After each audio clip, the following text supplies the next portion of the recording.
पिछली बार से मैंने 3 वीडियो बना चुकी, तीनों की तीनों वीडियो कट कर दी। इस बार नहीं करूँगा क्योंकि मुझे लगता है मैं ये टॉपिक फालतू में लंबा खींच रहा हूँ। ये टॉपिक बहुत ही स्ट्रेट फॉरवर्ड है। टॉपिक कौन सा है सबसे पहले? अब टॉपिक है हमारा एसए 501। एसए 501 स्पेसिफिक आइटम्स के लिए स्पेशल कंसिडरेशन। कुछ आइटम्स, किसके आइटम? क्या मेरे आइटम, तेरे आइटम? नहीं नहीं, किसके आइटम? बेसिकली बात करें तो फाइनेंशियल शीट में से बोल सकते हैं, फाइनेंशियल शीट के आइटम। फाइनेंशियल शीट में आपका पीएल भी आता है, बैलेंस शीट भी आती है। तो बैलेंस शीट और पीएल, फाइनेंशियल शीट बोल देते हैं मैंने, फाइनेंशियल स्टेटमेंट के आइटम। तो बैलेंस शीट भी आती है और पीएल भी आता है। तो इस बैलेंस शीट और पीएल में आपको पता होगा मल्टीपल आइटम्स आते हैं, मल्टीपल आइटम्स की अलग अलग असर्शंस लगती है, अलग अलग प्रोसीजर्स होते हैं। तो यहाँ पे इसने ना कुछ जो क्रिटिकल पोर्शन वाला होता है तो उसको उन्होंने इसने आइडेंटिफाई करके हमको दे दिया कि भाई इस आइटम पे ये प्रोसीजर लगा ले, इस आइटम पे ये प्रोसीजर लगा ले, यहाँ पे ये लगा दे। कुछ खास थोड़ी करा, कुछ ऐसा थोड़ी है इससे। क्या वैसे तो सारे ऐसे हमको प्रोसीजर ही बताते हैं एक तरीके से, बताते नहीं बताते? 510 क्या बताता है? 510 ये प्रोसीजर बताता है कि भाई तुम्हारा 510 की बात कर रहा हूँ, 501 की बात नहीं कर रहा। 510 क्या था पहले तो याद करते हैं। 510 ऐसे 510 10 में आता है आई और ओ। हम 10 में 10 में आई और ओ बनेंगे। आई से इनिशियल एंगेजमेंट, ओ से ओपनिंग बैलेंसेस। तो इनिशियल एंगेजमेंट, ओपनिंग बैलेंसेस, उसमें भी तो यही बताता है ना कि कौन से प्रोसीजर लेंगे। भाई अगर ओपनिंग आइटम चेक करो, कौन से प्रोसीजर लगेंगे, कैसे चेक करना चाहिए, चेक करना चाहिए नहीं करना चाहिए। तो ये सारी चीज़ें होती हैं। अब सबसे पहले ऐसे 501 हमको ये बताता है कि इन्वेंट्री की एग्जिस्टेंस कैसे चेक करें जहाँ पे इन्वेंट्री मटेरियल हो। ऐसे क्लाइंट की जहाँ पे की इन्वेंट्री मटेरियल हो, हम वहाँ पे इन्वेंट्री कैसे चेक करें। लिटिगेशन एंड क्लेम्स कैसे चेक करें, दूसरा आइटम लिटिगेशन एंड क्लेम्स है। तीसरा आइटम है सेगमेंट की इन्फॉर्मेशन में हम कैसे चेक करें कि सेगमेंट की इन्फॉर्मेशन का जो प्रेजेंटेशन एंड डिस्क्लोजर है वो अप्रोप्रिएट है या नहीं, कुछ छुपा तो नहीं रहे हैं। तो ये सारी चीज़ें हैं। तो ये कुछ आइटम्स हमारे ऐसे 501 ने हमको बता दिए। अब इन्वेंट्री में 2 मिनट हो गए या ज़्यादा खींच रहा हूँ, जल्दी करता हूँ। इसमें कॉम्प्लिकेशंस नहीं है, इसमें कॉम्प्लिकेशन बस एक जगह है, वो यही है कि इन्वेंट्री के ना कुछ कंडीशंस हैं जिनके प्रोसीजर्स अलग हैं। बच्चे यहाँ पे चीज़ें मगअप कर देते हैं कि इन्वेंट्री में एक होती है आम जिंदगी और एक होती है मेंटोस जिंदगी। तो आम जिंदगी में अगर आप इन्वेंट्री काउंट के लिए जा रहे हो बेसिकली, तो इन्वेंट्री काउंट में आम जिंदगी में पता है क्या होता है कि आप अगर 31 मार्च 24 को अगर आपका वो क्लोज हो रहा है, अकाउंट्स क्लोज हो रहा है, तो बैलेंस शीट पे इन्वेंट्री भी उसी डेट की जाएंगी। हाँ जी जाएंगी। तो बैलेंस शीट पे अगर इन्वेंट्री उसी डेट की जाएंगी तो मैनेजमेंट अपनी काउंटिंग उसी दिन की करवाएगा। मैनेजमेंट फिजिकल इन्वेंट्री काउंट उसी दिन करवाएगा। और बड़ी आम जिंदगी है, बिल्कुल इसमें कोई मसाला नहीं है, ऐसा ही होना चाहिए। मैनेजमेंट इन्वेंट्री काउंटिंग कर रहा है और ऑडिटर वहीं पर प्रेजेंट है। ये आम जिंदगी है। और अगर ये आम जिंदगी है तो उस टाइम पे ऑडिटर क्या क्या प्रोसीजर्स करेगा, लिखे हुए हैं बुक में। क्या क्या करेगा? सबसे पहले तो वही जो मैंने बोल दिया, अटेंड करेगा physical inventory count unless impracticable. अगर प्रैक्टिकेबल ही नहीं है तो फिर उसके लिए कंडीशन अलग है, प्रोसीजर्स अलग हैं। लेकिन आम जिंदगी तो मेंटोस पे तो गई ही नहीं है। आम जिंदगी attend the physical inventory count unless impracticable, वो अटेंड करेगा। अटेंड तो कर लिया, अटेंड करके क्या करेगा? ऑब्जर्व करेगा मैनेजमेंट आखिर कर कैसे रही है, वेदर उनकी कुछ चाल वाल में कुछ दिक्कत तो नहीं। मतलब बेसिकली ऐसा तो नहीं है कि बस हमको दिखाने के लिए कर रहे हैं, whether they are actually doing it और not, we have to observe it. तो ऑब्जर्व भी करेगा। मैनेजमेंट के evaluate management instruction and procedure for inventory count, उनके जो इंस्ट्रक्शन और प्रोसीजर उनको इवेल्युएट करेगा। अब इसको याद कैसे रखेंगे वो लास्ट में बताऊंगा। ऑब्जर्व करेगा, इवेल्युएट करेगा, इंस्पेक्ट करेगा इन्वेंट्री। क्या कि जो इन्वेंट्री काउंट कर रहे हैं कि खाली डब्बे तो नहीं चढ़ा दिए, खाली डब्बे 1 किलो 2 किलो 3 किलो खाली थे, उनके अंदर कुछ था ही नहीं। आखिर थोड़ी बहुत इंस्पेक्ट भी कर लेगा inventory on sample basis. Test checking खुद परफॉर्म करेगा। टेस्ट चेकिंग देख के थोड़ी होगा, खुद होगा, इंस्पेक्ट करनी पड़ेगी, परफॉर्म टेस्ट चेकिंग करनी पड़ेगी सैंपल बेसिस पे। और perform procedure over financial inventory records. उसके बाद वो क्या करेगा?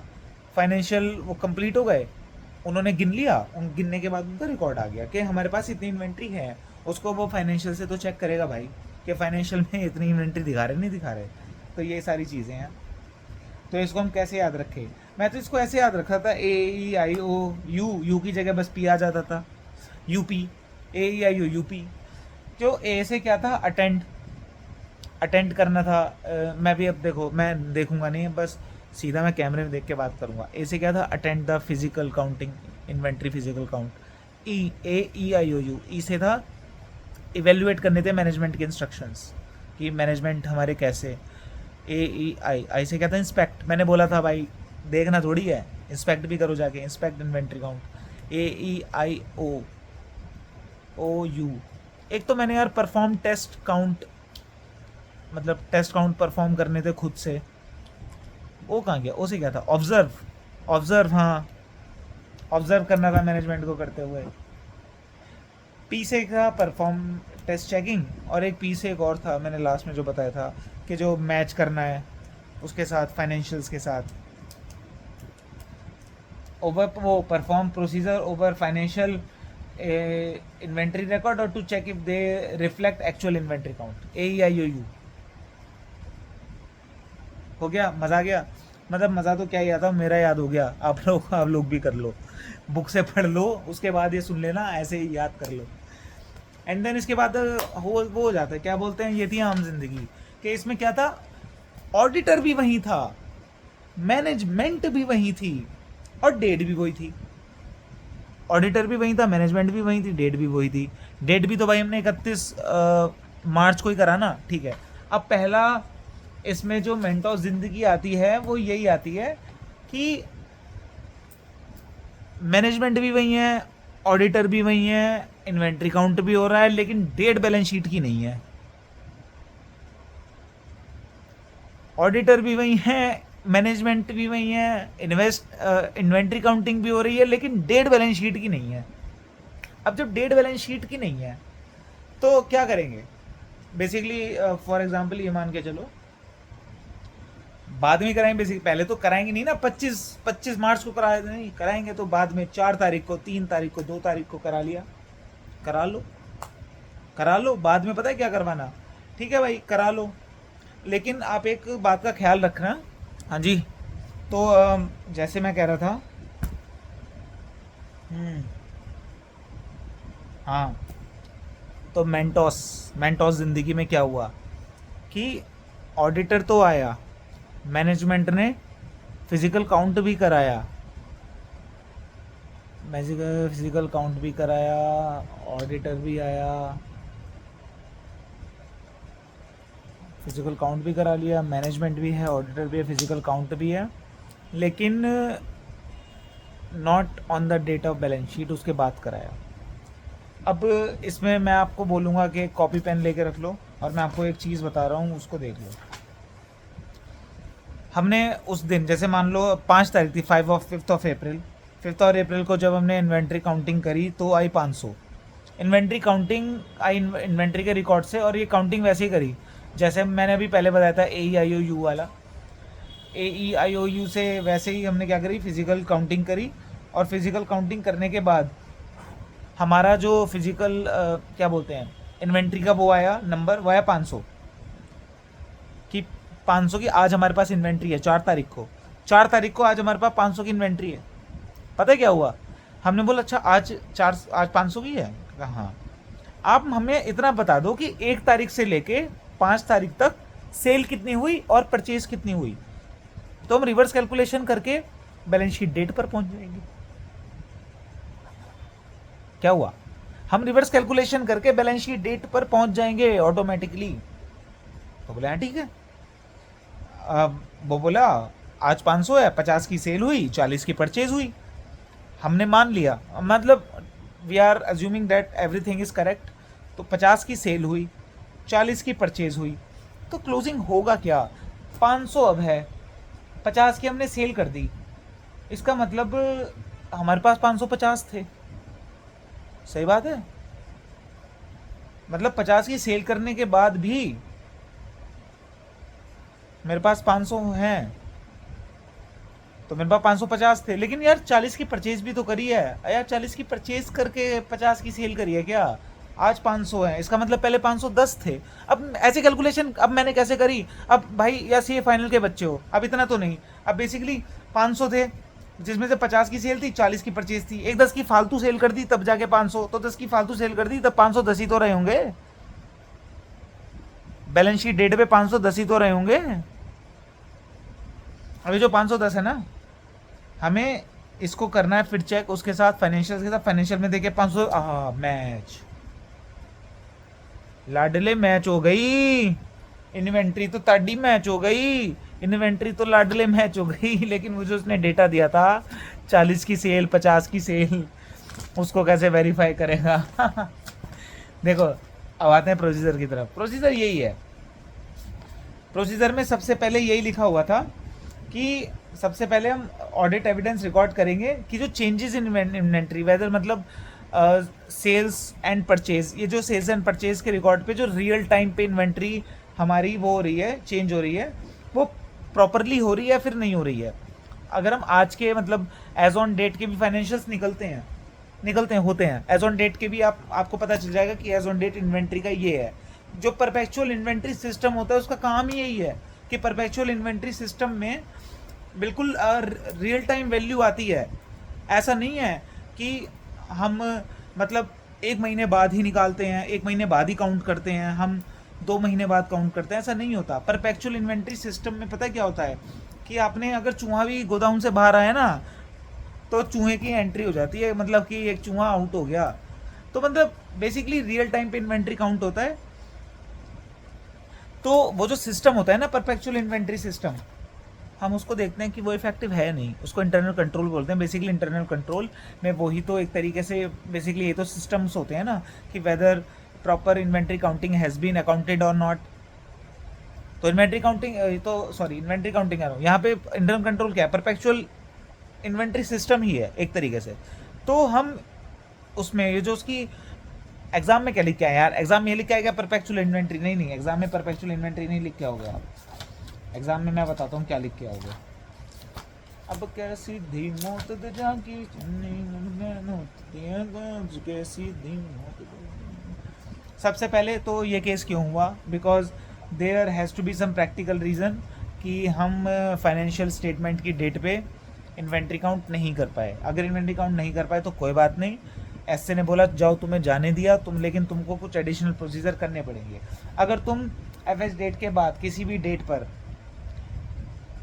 इन्वेंट्री काउंटिंग परफॉर्म करते हो तो वहाँ पे वो जो ऊपर बोले आईओयू वो तो करने ही पड़ेंगे। उसके एडिशन में ऑडिटर को इंटरनल कंट्रोल भी चेक करने पड़ेंगे, वो इंटरनल कंट्रोल्स जो कि रिकॉर्ड मतलब चेंजेस के जो चेंजेस हो रहे हैं इन्वेंट्री में, जो उसको रिकॉर्ड कर रहे हैं, चेंजेस हो रहे हैं इन्वेंट्री में ना, आ रही है जा रही है, तो जो उसको रिकॉर्ड कर रहे हैं उसमें इंटरनल कंट्रोल पे भी कि वो इफेक्टिव हैं या नहीं है, उसके लिए उसको sufficient and appropriate audit evidence लेना पड़ेगा।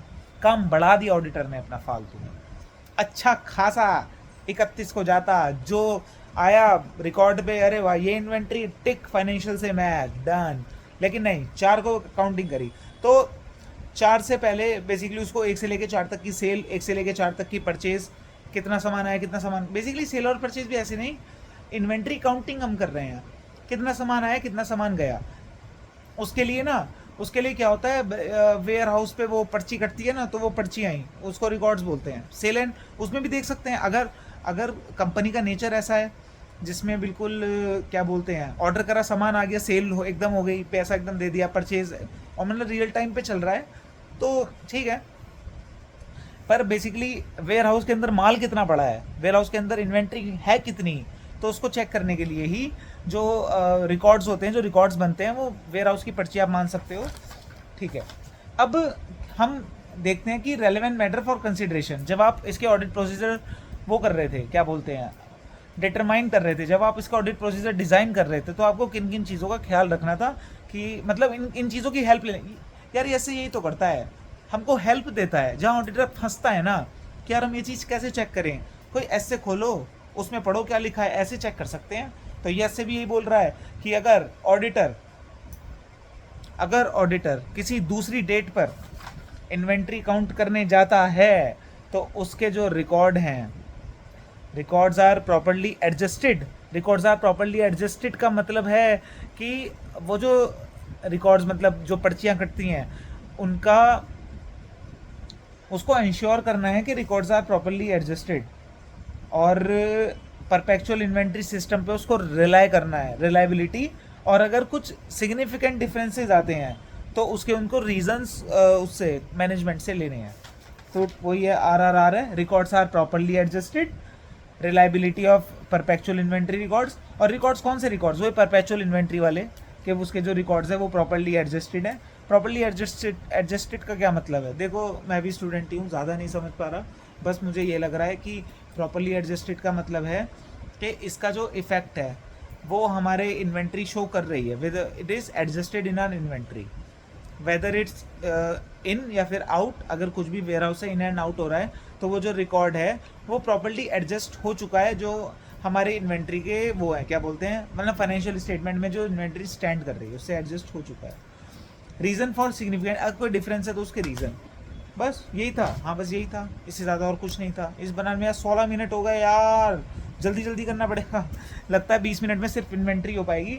तो अब करते हैं हम दूसरी मेंटोस। दूसरी मेंटोस ये बोलती है, मैनेजमेंट ने बुलाया 31 को कि आ जा। मैनेजमेंट तो कर ही रही थी 31 में, कोई स्ट्राइक नहीं कुछ नहीं। मैनेजमेंट कह रही है मैं तो इन्वेंट्री काउंटिंग आज ही करूंगी। ऑडिटर नहीं आ सका, ऑडिटर लेट आया। अब जब ऑडिटर लेट आया तो वो भुगतेगा, वो पक्का भुगतेगा। अब देखो पक्का भुगतने से मेरा मतलब ये था कि उसको एडिशनली कुछ चीज़ें करनी पड़ेंगी। अब एडिशनली चीज़ें करने से मेरा ये मतलब है कि अब वो आया 5 दिन बाद आया, इन्वेंट्री काउंटिंग तो कंप्लीट उसकी हो चुकी थी। अब जब वो 5 दिन बाद आया और बोला अरे इन्वेंट्री काउंटिंग कर दो, फिर उसके बाद इन्वेंट्री काउंटिंग तो उसको करवा देंगे, लेकिन देखो सच मानना वो रिलायबल नहीं होगी इतनी जितनी मैनेजमेंट जब अपने खुद के फाइनेंशियल्स के लिए करता है। ऑडिटर बाद में आया, वो इतनी रिलायबल तो नहीं होगी। तो मतलब मैनेजमेंट तो ऑलरेडी कर ही चुका ना, मैनेजमेंट जब ऑलरेडी कर चुका तो इसमें ना दो चीज़ें हैं। सबसे पहले तो ऑडिटर खुद ही एक रिटर्न रिप्रेजेंटेशन ले लेता है कि भाई आप रिटर्न रिप्रेजेंटेशन ये दो कि जब आप फिजिकल इन्वेंट्री काउंट कर रहे थे कि आपने पूरी अच्छे से किया है, मतलब ऐसा नहीं है कि बस ऑन पेपर्स करा है, आपने रियल में परफॉर्म करे हैं। जो प्रोसीजर्स होते हैं ना फिजिकल इन्वेंट्री काउंटिंग वो आपने करे हैं, ठीक है। और उसके बाद मैं आज आया हूँ 5 तारीख पे, तो आज की इन्वेंट्री आप बता दो मुझे, मैं आपने जो काउंट करी मैं वहाँ तक पहुँच जाऊँगा। तो मुझे उसके लिए क्या करो, मुझे उसके लिए जो भी चेंजेस हुए हैं ना फिज़िकल काउंट के, वो आप मुझे चेंजेस बता दो और मुझे इंश्योर कर दो कि दे आर करेक्टली रिकॉर्डेड। अब आप बोलोगे अरे ये चीज़ शिवम तूने तो पहले बोली थी, तूने पहले बोली थी ये बताते हुए कि जब मैनेजमेंट और वो क्या बोलते हैं मैनेजमेंट और ऑडिटर दोनों ही इन्वेंट्री की जो काउंटिंग है वो बाद में कर रहे हैं। अब एक बात बताऊं क्या इसमें, अगर आप इन्वेंट्री की काउंटिंग बाद में ही कर रहे हो, वहाँ पे मैं फंस गया यार। मतलब अब ये चीज़ थोड़ी कॉम्प्लिकेटेड तो मैं नहीं बोलूँगा, अब इसको मैं कैसे सॉल्व करूँ, मैं खुद के लिए कैसे सॉल्व करूँ। आप लोगों का तो ठीक है, मैं खुद के लिए इसको सॉल्व करना, अगर मैं खुद के लिए नहीं कर पाया तो दिक्कत हो जाए, किसी टीचर की हेल्प लूँ, नहीं क्या करूँ। अब इसको आप मेरे साथ ब्रेक डाउन करो। तो इसमें मैंने ट्राई किया ब्रेक डाउन करने का, मुझे पता था मैं फंसूँगा। मैं क्या समझा, मैं ये समझा कि ब्रेक डाउन हो गया है, बहुत बढ़िया। अब पता है ऐसे बड़ा मज़ा आता है करने में कि वाह रिजॉल्व, खुद के लिए और आप सबके लिए। अब देखो पता है बात क्या है, जब मैनेजमेंट और ऑडिटर दोनों मिलके साथ में एक ही दिन इन्वेंट्री काउंट कर रहे थे other than balance sheet date, तो उसमें सिर्फ ऑडिटर को ये एडिशनल देखना था, वो सारे के सारे प्रोसीजर तो परफॉर्म करने ही थे, ये जो ऊपर AU वाले, बस एडिशनली ये और देखना था कि वेदर जो इंटरनल कंट्रोल है इन्वेंट्री के चेंजेस को रिकॉर्ड करने के लिए वो इफेक्टिव है कि नहीं है, एडिशनली बस ये देखना था। उसके बाद जो मैंने जो RRR बताए थे वो यही थे कि वो जो ऑडिट प्रोसीजर उनको इंटरनल कंट्रोल को वो करने में लगाएगा, इंटरनल कंट्रोल को चेक करने में कि इफेक्टिव है या नहीं, तो वो इन चीज़ों का खास ख्याल रखेगा कि whether perpetual inventory records are properly adjusted, reliability check करेगा वो, और रीज़न फॉर सिग्निफिकेंट डिफरेंसेस अगर कुछ हैं तो ये चीज़ें बस मैंने रेलिवेंट बताई थी। लेकिन एडिशनल प्रोसीजर तो उसने बस एक ही करा ना, एक ही कराना एडिशनल प्रोसीजर, उसने बस यही करा कि वो आईसी चेक करेगा, इंटरनल कंट्रोल चेक करेगा। लेकिन अगर ऑडिटर इन्वेंट्री काउंट करने किसी और दिन आता है तो उसको कुछ और एडिशनल प्रोसीजर करने चाहिए। मतलब वो तो वो करेगा ही करेगा, इंटरनल कंट्रोल वाली चीज़ वो करेगा ही करेगा कि उसकी जो रिकॉर्ड्स क्या बोलते हैं उसको 31 मार्च से लेके आज तक, मतलब जब वो आया उस दिन तक उस जो रिकॉर्ड्स हुए प्रॉपर्ली एडजस्टेड हुए कि नहीं हुए, करेक्टली रिकॉर्डेड हुए कि नहीं हुए, ये सब वो देखेगा। मतलब वो जो पिछले वाले पॉइंट्स बोले वो तो करेगा ही करेगा, उसके एडिशन में दो चीज़ें और करेगा। पहला करेगा कट ऑफ प्रोसीजर आपने ढंग से लगाए कि नहीं लगाए। अगर वो वहाँ पे खुद ही प्रेजेंट होता मैनेजमेंट उसके साथ, तो वो कट ऑफ प्रोसीजर्स की बात नहीं करता। एक पहला है कट ऑफ प्रोसीजर मैनेजमेंट ने ढंग से करे नहीं करे, और दूसरी जो मैंने स्टार्टिंग में बात बोली थी वो थी रिटर्न रिप्रेजेंटेशन वाली। ये तो उसको एडिशनल प्रोसीजर करने पड़ेंगे क्योंकि वो आया नहीं। ओह चलो यार ये भी सिमटा, मतलब इसको ब्रेक डाउन करना थोड़ा सा फिर वो हो जाता है, बच्चे कंफ्यूज हो जाते हैं, मैं भी कंफ्यूज हो गया।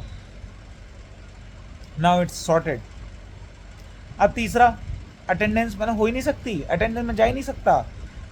जाने का मतलब है भाई ऐसे वो ऐसी एरिया में रखी हुई है इन्वेंट्री, मतलब जैसे आइसलैंड में रखी हुई है, फॉरेन रखी हुई है, मतलब इट इज़ इम्प्रैक्टिकेबल। अगर इम्प्रैक्टिकेबल क्या होता है तो फिर उसके बाद भाई क्या करते हैं, अल्टरनेट ऑडिट प्रोसीजर हम मांगते हैं।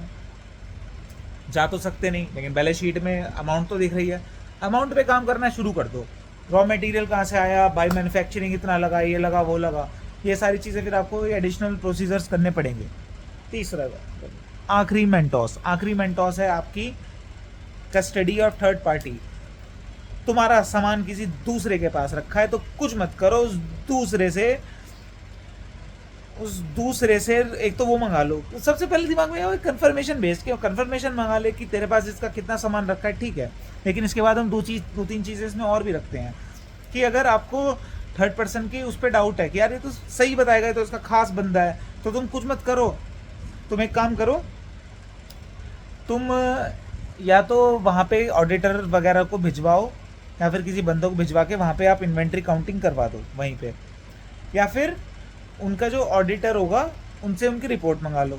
इन्वेंट्री काउंट तो उसने भी करा होगा ना, या तो वही है, या तो उनसे उनकी रिपोर्ट मंगवा लो, या फिर क्या था, हाँ, या तो खुद चले जाओ या रिपोर्ट मंगवा लो। ये कि क्या है यार, दो चीज़ें हैं, कंफर्मेशन वाली बात बोल दी, अनदर ऑडिटर को अटेंड करके इन्वेंट्री काउंट करवा दिया, ऑडिटर की रिपोर्ट मंगवा ली, service auditor report on third party IC over inventory counting.